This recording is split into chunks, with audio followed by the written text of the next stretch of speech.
Ketika kita ditanya, bro agama lo apa? Kita jawab, gue muslim. Tapi tahukah kita apa itu muslim?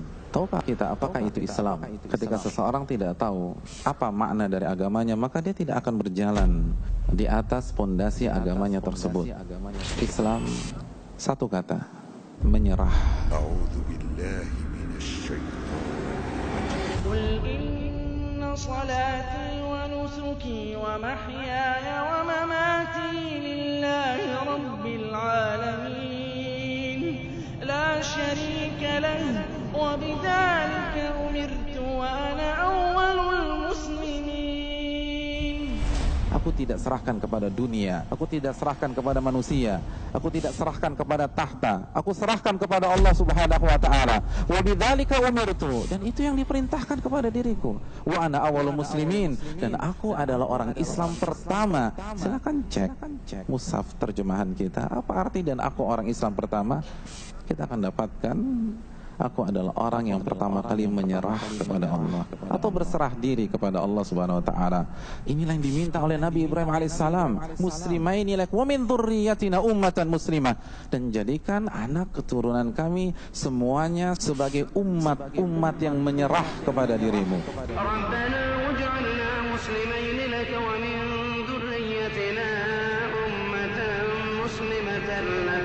Islam adalah konsep penyerahan. Ketika seseorang hamba menyerahkan hidupnya dan matinya kepada Allah Jalla wa'ala, kita serahkan lifestyle kita agar diatur oleh Allah. Kita serahkan kapan waktu kita bercanda dengan teman, bertemu dengan keluarga, lalu berkhalwat dengan Allah Subhanahu wa taala, berdua-duaan dengan Allah. Serahkan komposisinya kepada Allah Subhanahu wa taala. Kapan kita sujud, kapan kita bergaul, serahkan kepada Allah. Mana uang yang boleh kita makan dan mana yang tidak boleh kita makan, serahkan kepada Allah. Siapa teman yang berhak menjadi pendamping kita dan siapa yang harus kita jauhi, serahkan kepada Allah Subhanahu wa taala. Islam adalah menyerah. Bro, ini hadis yang sahih, bro. Oh, nggak bisa, bro. Ini udah lifestyle gua. Loh, kok nolak? Agama lo apa? Gue muslim. Lo salah. Muslim itu menyerah.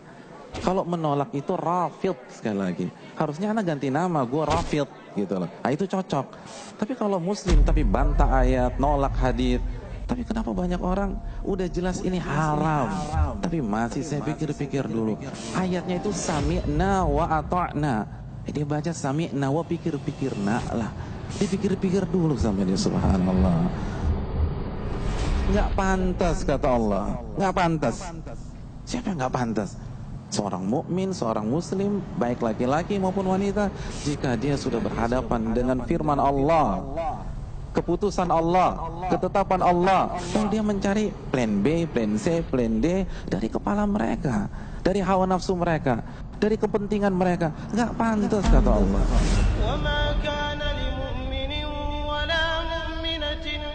قضى الله ورسوله أمرا أن يكون لهم الخيرة إذا قضى الله ورسوله أمرا أن يكون لهم الخيرة من أمرهم ومن يعص الله ورسوله فقد ضل ضلالا مبينا. Kenapa kita bisa menyerahkan urusan kita kepada manusia? Karena kecerdasannya, tapi kita tidak percaya kepada Allah Jalla wa'ala. Ketika kita mengatakan gue muslim, artinya gue menyerah kepada Allah. Gue menyerah, bukan membantah